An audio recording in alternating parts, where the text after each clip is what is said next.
siang, kembali lagi dengan saya Alifa Melinda. Di sini saya akan memberitakan kronologis terjatuhnya pesawat Sriwijaya R182. Berikut fakta kronologisnya.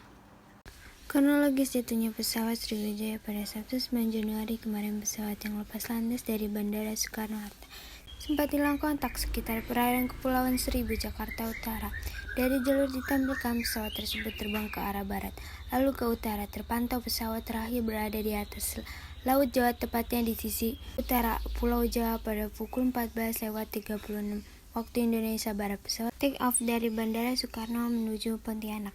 Saat itu kondisi cuaca tengah hujan. Pesawat meninggalkan Bandara Soekarno-Hatta untuk menuju Bandara Supadio itu sempat tertunda keberangkatan selama 30 menit. Bila itu terjadi hujan deras, pihak pesawat Sriwijaya Air memastikan dilakukan karena kondisi pesawat masih di posisi ketinggian 1.700 kaki. Diizinkan naik ketinggian 29.000 kaki dengan mengikuti standar instrumen departure pada pukul 14.40 waktu Indonesia Barat. Pemantauan di Jakarta melihat Sriwijaya Air tidak ke arah seharusnya, melainkan pesawat tersebut melihat mengarah ke barat daya. Tak lama kemudian, hitungan detik, Sriwijaya Air hilang dari radar, lalu pukul 14.55 waktu Indonesia Barat. Basarnas kemudian mendapatkan laporan perihal pesawat hilang kontak. Lokasi hilang kontak berada sekitar 11 mil dari Bandara Soekarno-Hatta. Bersandar terduga lokasi hilang kontak di antara Pulau Laki dan Pulau Lancang di kepulauan yang berada di utara Jakarta itu.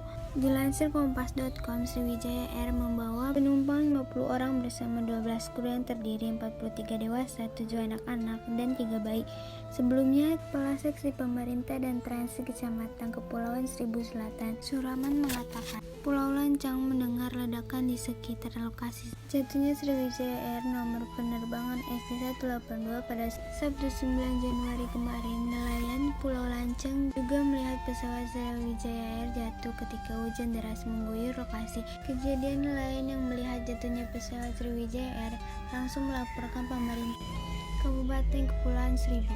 Demikian fakta kronologis pesawat Sriwijaya R182. Sampai jumpa lagi dengan saya Alifa Melinda, dan terima kasih.